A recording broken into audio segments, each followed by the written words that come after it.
টানা 5 ঘন্টায় জিজ্ঞাসাবাদের পর পানিহাটি পল্লীশ্রী এলাকার বাড়ি থেকে বেরোলেন এনআইএ আধিকারিকেরা। নিশিদিন ডায়াগনস্টিক সেন্টার, এ কমপ্লিট ডায়াগনস্টিক সলিউশন। আমাদের ঠিকানা 144/1 সেন্ট্রাল রোড, আনন্দপুরি, ব্যারাকপুর, কলকাতা 122। আমাদের যোগাযোগ 9875338719। পানিহাটি পল্লীশ্রী এলাকার শিপ্রা চক্রবর্তীর বাড়িতে মঙ্গলবার হানা দিয়েছিলেন এনআইএ 4 সদস্যের প্রতিনিধি দল। টানা 5 ঘন্টা তল্লাশি এবং জিজ্ঞাসাবাদের পর চক্রবর্তী বাড়ি থেকে বের হলেন এনআইএর আধিকারিকেরা। 2022 সালে মাওবাদী নেতা প্রশান্ত বসু গ্রেপ্তার মামলায় নাম উঠে আসে এক মহিলার।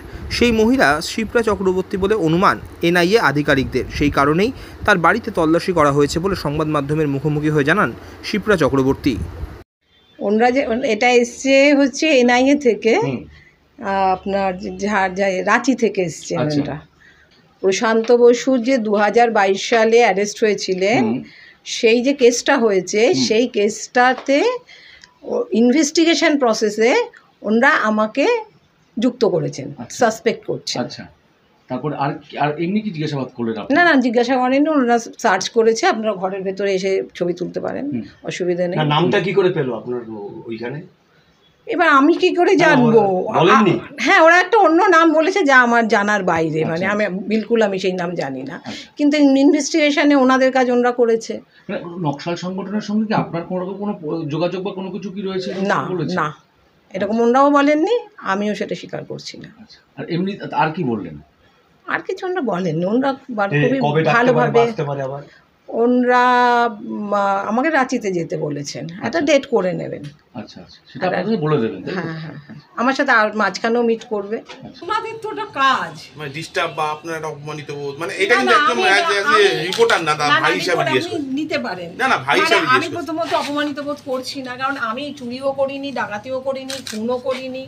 আমি যে কোনো সময় যে কোনো জায়গায় জাস্টিসের পক্ষে কথা বলবো, চিৎকার করে বলতে পারবো সেটা। ফলে আমার অপমানিত হওয়ার তো কোনো কারণ নেই। এবার ওনারা একটা চাকরি করেন, ওনারা ওনাদের কাজের জায়গা থেকে এটা ওনারা করেছেন, তো সেইটাকে আমি অপমান হিসেবে দেখবো কেন? আমি একদমই অপমানিত বোধ করছি না। আপনি যে সংগঠনের কথা বললেন, সেই সংগঠনটার নামটা কি বলবেন একটু? কোন সংগঠন? আমি অধিকার বলে একটা সংগঠনের সাথে যুক্ত ছিলাম বা এখনো আছি। আর আপনি শ্রমিকদের জন্য লড়ে যাচ্ছেন, মানে আসল কথা হচ্ছে আপনি শ্রমিকদের জন্য লড়ে যাচ্ছেন। লড়ছিলাম, এখন অতটা পারছি না, মানে এইটাই করতেন আপনি? হ্যাঁ।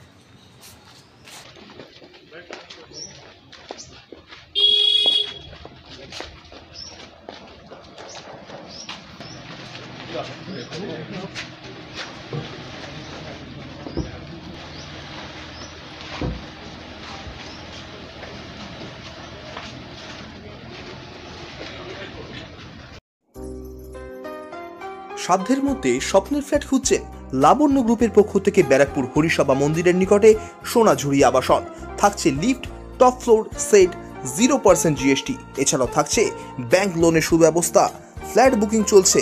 আমাদের যোগাযোগ 7278200456।